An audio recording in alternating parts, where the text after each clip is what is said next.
Good morning and welcome to this next lecture on sound and structural vibration. With regard to coupling of sound and structure in cylindrical geometries, there is this paper. It is titled Characteristics of Wave Propagation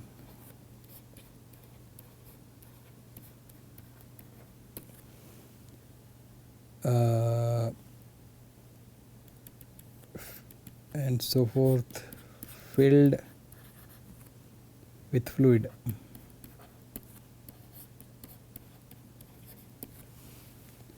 By authors C.R. Fuller and Fahy. It's a JSV, Journal of Sound and Vibration.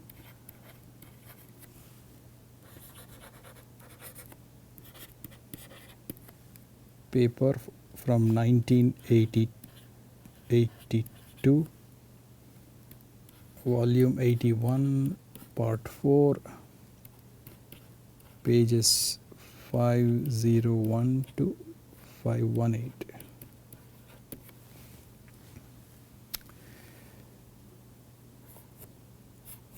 Essentially what it discusses is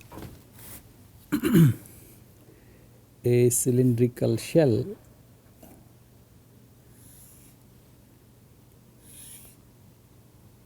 infinite carrying an acoustic fluid.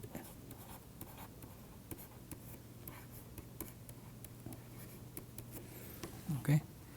Earlier we discussed waves in cylindrical shells.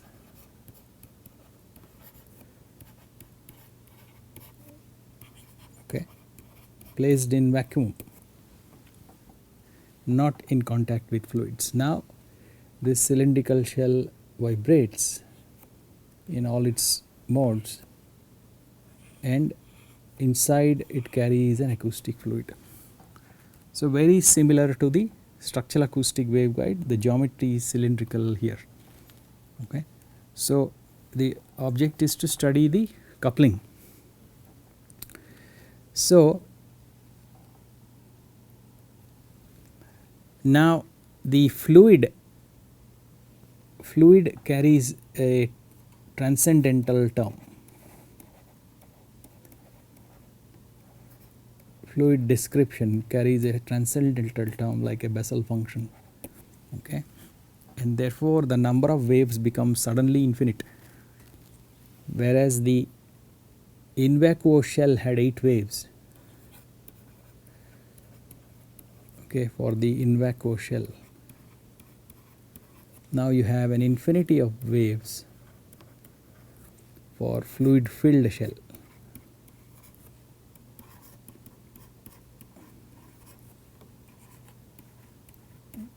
And hence the description, the displacement, axial description is given by, so this time I am using x in this direction. So I have been switching x and z.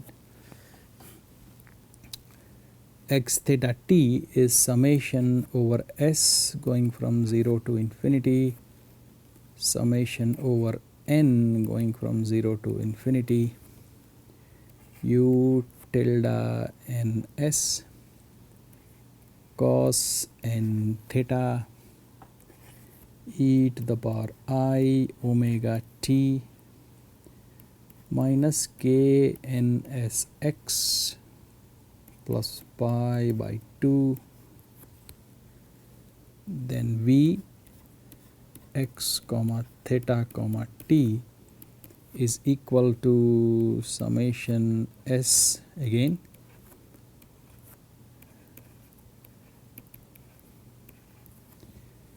V tilde ns sine n theta e to the power I omega t minus k n s x, and w x comma theta comma t is summation s0 to infinity w tilde ns cos n theta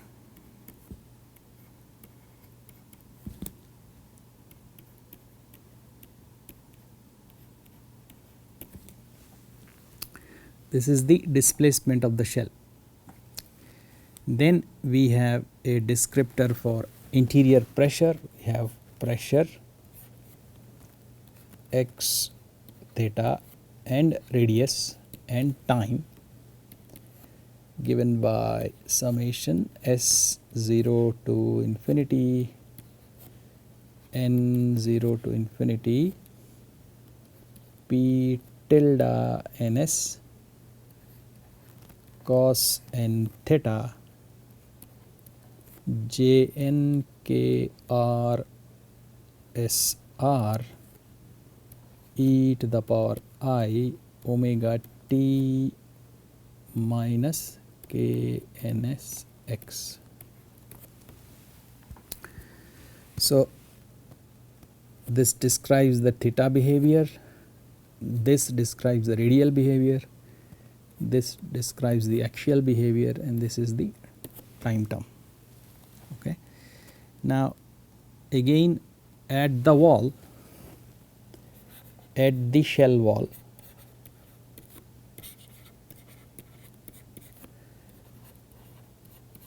the normal velocity of the shell and fluid must be same, okay, which means again our friend Euler equation has to be invoked at the shell boundary. So first of all we have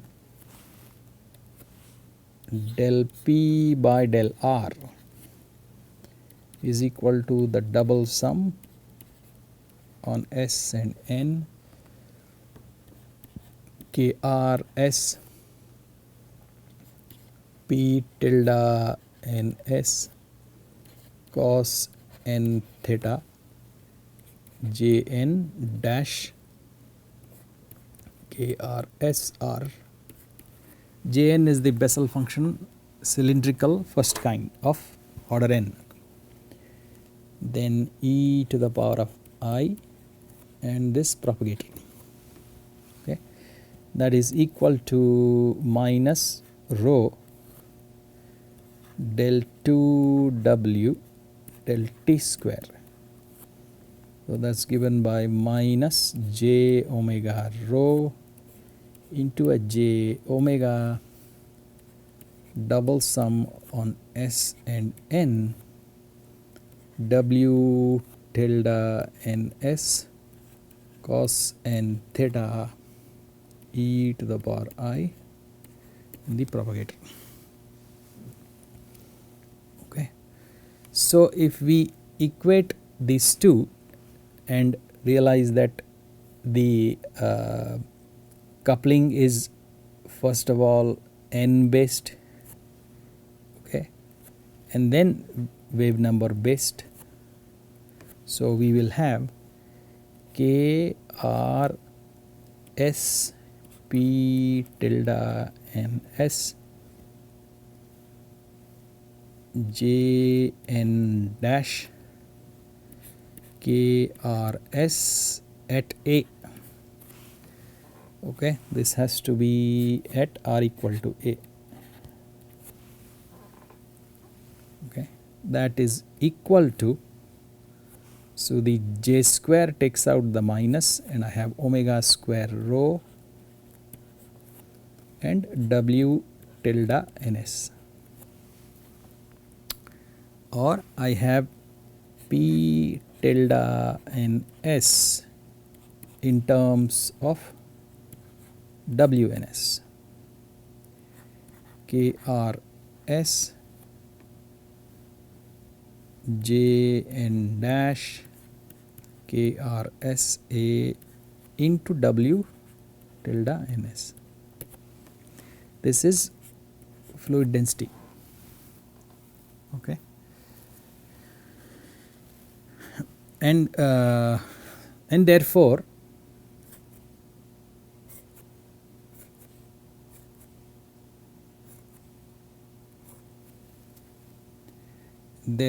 my pressure now can be given, okay, what is pressure? X theta R T, that pressure given by double sum S n, then omega square rho by KRS JN dash KRSA W tilde NS cos n theta, then JNKRS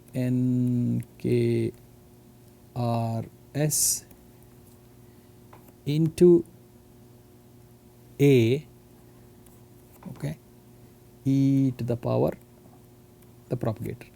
Now this is pressure at R equal to A. This is the pressure that the fluid applies on the shell. Okay, this is the pressure at R equal to A. Otherwise we will replace this A with R. That's the pressure anywhere inside. Okay.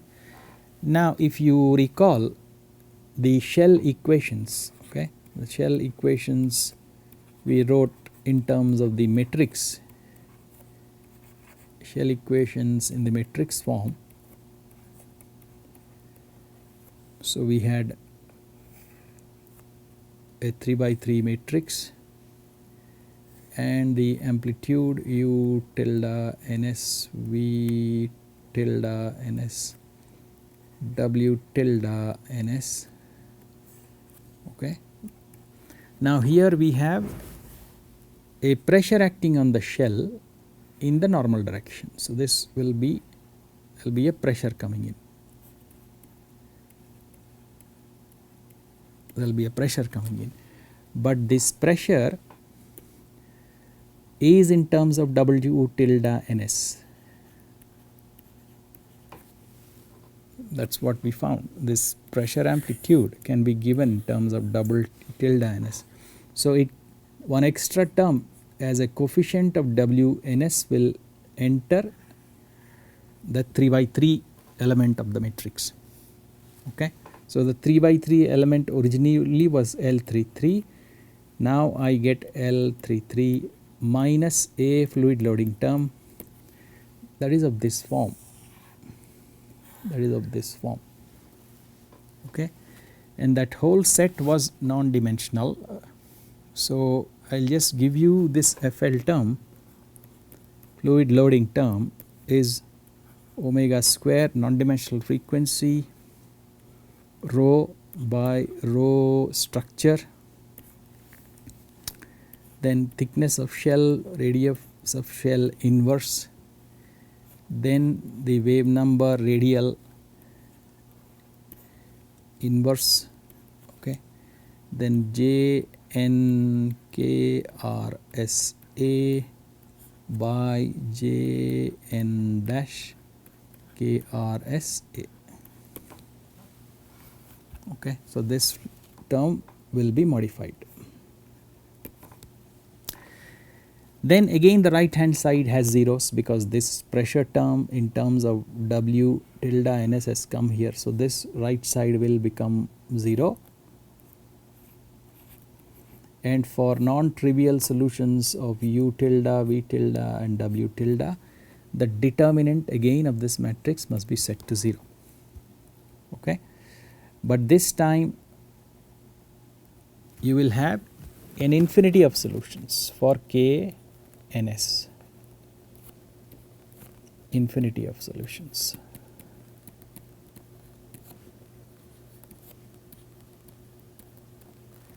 Okay.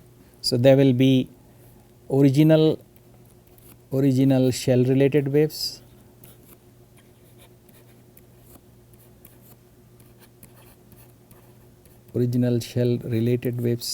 and then original fluid related waves.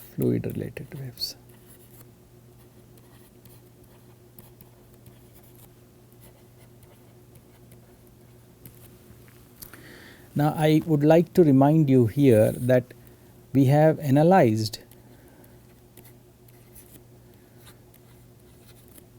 shell and fluid waves coupling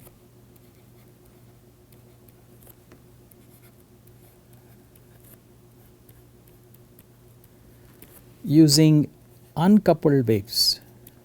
We have done that, uncoupled waves.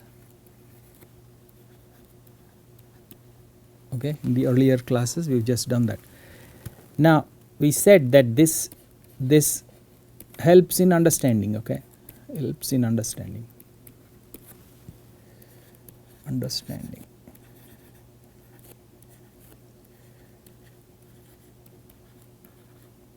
of coupling.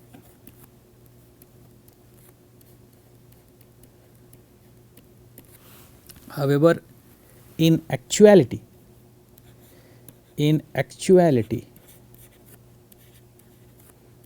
only coupled wave exist. Coupled waves exist. The uncoupled waves do not exist, only coupled waves exist. So when you do an actual calculation, you will do it in terms of coupled waves. So that's what we are actually doing now. Okay. So this paper now is talking about the coupled waves. Okay. So now if you set the determinant of that matrix to 0, okay, and you try to figure out the KNS values as a function of this non-dimensional frequency omega, which is omega A by CL dash again. Okay. So you will get several waves, and the paper shows that, and it is common to describe waves in terms of the circumferential order.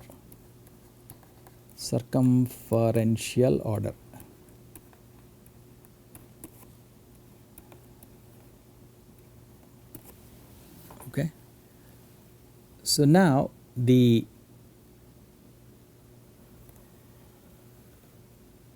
how does it look like? The waves, how do they look like for n equal to 0? It's very difficult to describe in general, okay. But let us say the blue line is the uncoupled wave. So this is the uncoupled acoustic wave, acoustic plane wave, okay, and we are talking n0, okay. So n0 picture I have given you before. Then there is this longitudinal dominant wave which comes till here, okay, and it very radically transits to a flexure, okay, and then comes down, and it cuts on again as longitudinal and proceeds in the same direction, okay. So this is the uncoupled, blue line is uncoupled picture, blue line, uncoupled picture, okay, whereas the black line I will give you the coupled picture. So you will have a coupled acoustic wave, this is called the S equal to 1 branch, and then it will become the flexural coupled wave in the shell. So based on the terminology from the structural acoustic waveguide, this is the coupled acoustic wave, plane wave, and this is the coupled flexural wave, okay. So we retain the original name but add coupled to it. Now this is the coupled structural wave, okay, and right here it will, when you do the coupled calculation, it will transit to a pressure release wave, okay, just as it did in the structural acoustic waveguide. So there are two coupled waves mainly at low frequencies, two propagating okay, 2 propagating, that is real valued coupled waves at low frequencies. The nomenclature is S1 and S2. S1 is starts as a fluid wave, okay, and transits to a structural wave, a flexural wave. Then S2 starts as a structural wave, dominantly longitudinal. It transits to a pressure release fluid wave. Pressure release.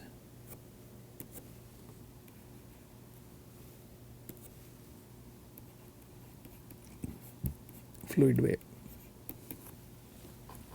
Now similarly for n equal to 1, 2 and so forth, and it becomes very complicated very soon. Okay.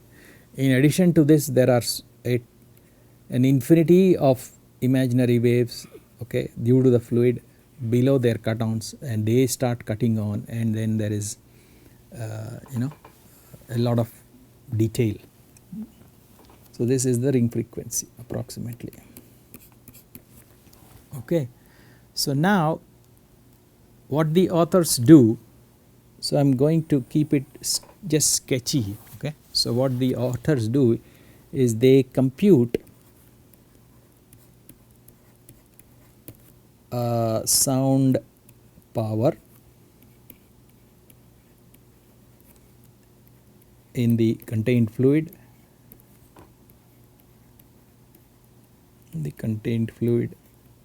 All the details are there, and it's a straightforward derivation. So you get power in the fluid given by something like pi p0 squared k0 s for n equal to 0 I am showing, okay. The current I am going to show only for n equal to 0 the results. So k0 is n equal to 0 s divided by density of the fluid, which is I am going to keep it as rho, okay, and then omega integral 0 to a j0 square k r s r into r dr. Okay. Similarly, you can have an expression for n naught equal to 0. Then you have structural power, okay, structural power in the waves. It's actually a sum of the power in bending plus the power in the longitudinal wave plus the power in torsion. Okay. These 3 powers have to be added, okay, force into velocity. Then you can have a ratio, power ratio, which is power in the fluid by power in the structure, and it has this form omega squared rho in the fluid, rho structure, kns or k0s in this case a, then krsa j0 dash krs into a whole squared into some other factors, fluid factor and structural factor. Okay. So now the authors consider steel as the shell material and water as the fluid. Okay. So you can see that there are not too many water cut-ons below the ring frequency. We have seen that before.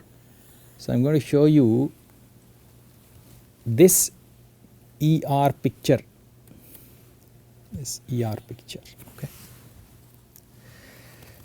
So let's say this is some value 30 or so, okay, plus 30, and this is minus 30. This is on decibel scale, okay. So if it's positive, that means there's more of power in the fluid, right. Is negative, that means more fluid in the structure, okay. So now if I choose the fluid wave number, there are infinity of wave numbers, right. So at n equal to 0, there are a bunch of s wave numbers that go from 0 to infinity. That is why the double sum. So there is fluid wave number. I said S1 starts off as dominantly fluid. So if I excite the fluid wave number, so if I choose fluid wave number, means I have excited the fluid wave number, excited.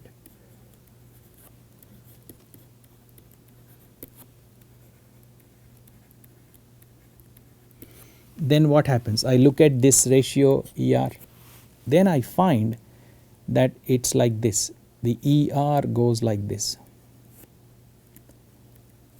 Okay, so that means ER has positive decibel values. That means what? The power lies in the fluid.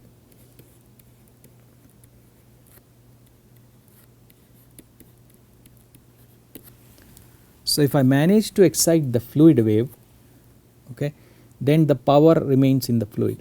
That means no power shared with structure.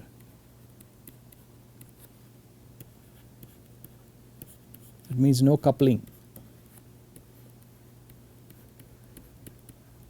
okay, at low frequencies. Is low frequencies, at low frequencies. So that is this picture. It changes later, but and somewhere here is my ring frequency, okay. Similarly,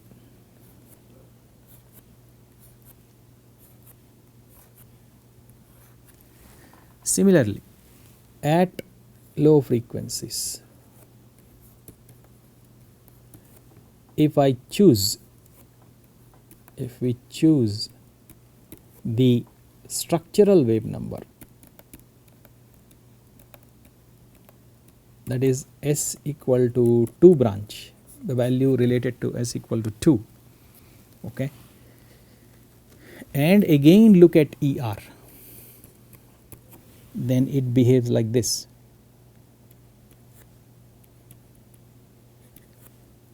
It is negative in decibels. That means what? Power is in the structure alone.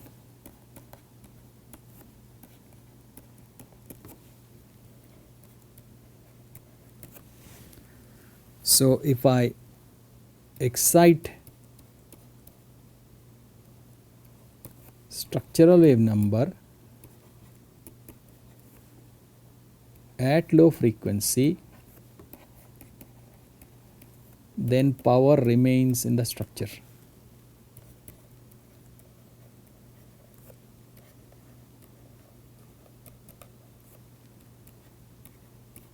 So no coupling.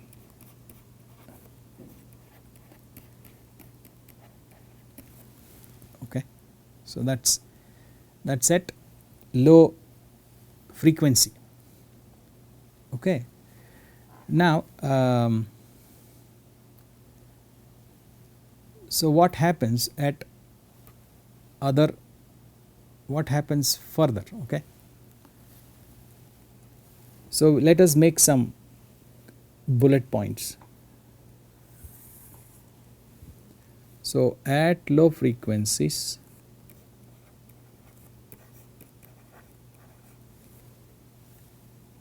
that is omega less than 1.0, and we are just doing n equal to 0. Most of the energy or power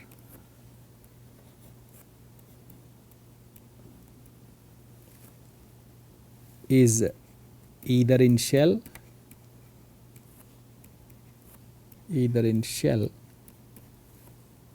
or fluid depending upon excitation, depending upon whether excitation is shell, okay, or fluid, or excitation is fluid in the fluid respectively, okay. Then if rho f or rho, I have been using just rho, so rho, that means fluid density, rho by rho structure, if it is reduced, okay, the materials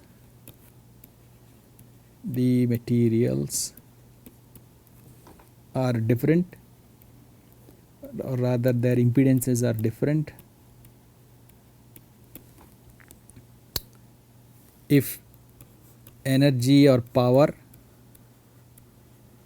is put into structure, it remains there in the structure.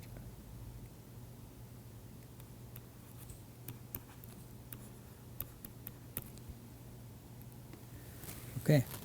Similarly, if H by A is increased, then again if shell is excited,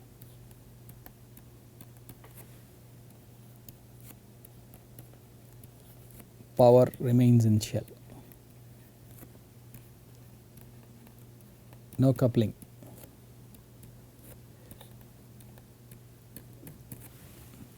Okay. Similarly, okay, if same pattern, same parameters, if same parametric changes are made,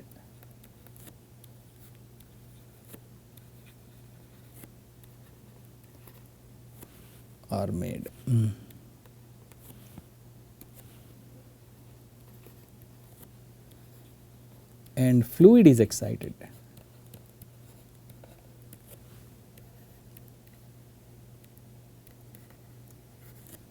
power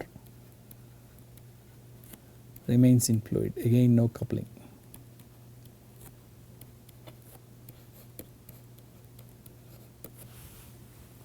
Okay.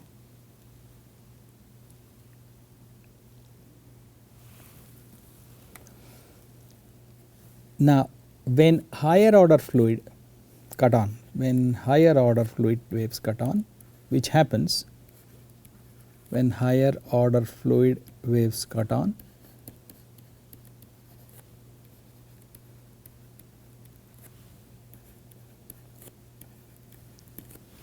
okay, energy distribution varies. Now energy distribution varies, okay, between shell and structure. We will see a little more in what manner. Okay. The branch 2 or branch S2 is close to a shell wave,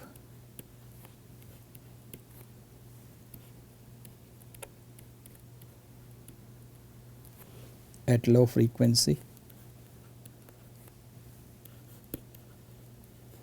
and becomes a fluid wave at high frequency.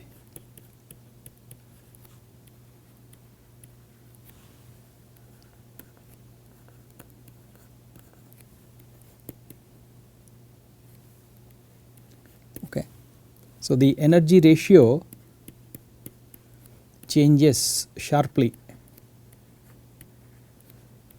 at omega 0.8 as we approach the ring frequency. Same Same with S1.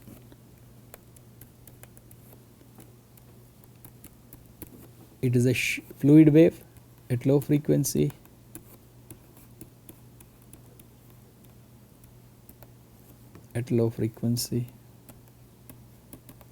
and shell wave at high frequency.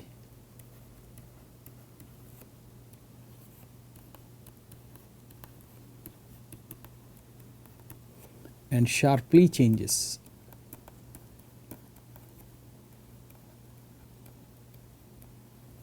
Again at around omega equal to 0.8. Okay. And because we are approaching the ring frequency, omega equal to 1 is being approached.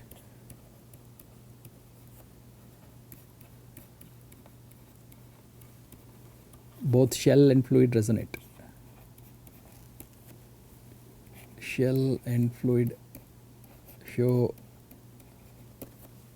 a high vibration content. Okay. Now when several waves are cutting on, what happens? So we have this picture, let's see. So this is my axis, this is my ring frequency, and then there are these fluid waves cutting on. This fluid wave cuts on. Okay. As a fluid wave, it sharply changes to a structural wave. This structural wave later starts to follow a fluid wave. Another fluid wave comes, it cuts on as a fluid wave, okay, then sharply changes to the structural wave. This structural wave moves a little, then it starts to follow the next fluid wave. Another fluid wave is imaginary, okay, this is below is imaginary, above is real.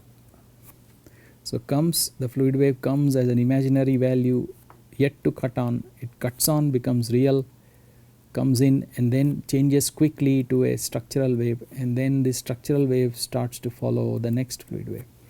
So had there been, or if we were plotting just uncoupled waves, that means what, this wave actually would cut on and behave like a fluid wave, this wave would cut on and actually behave like a fluid wave, this wave would cut on and behave like this, like a fluid wave, and here we have a structural wave that is moving forward. This is the uncoupled picture I am drawing, the black lines, but due to coupling things have changed.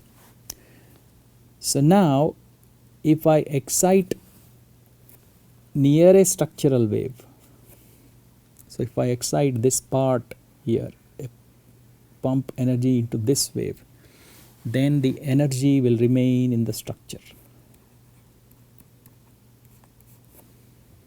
Or if I excite the fluid here, the energy will remain in the fluid. Whereas if I excite either of them here, where both wave numbers are close by, the red lines are coupled wave numbers, then if you excite in the fluid, it will share with the structure, and if you excite the structure, it will share with the fluid. So that's where coupling will happen.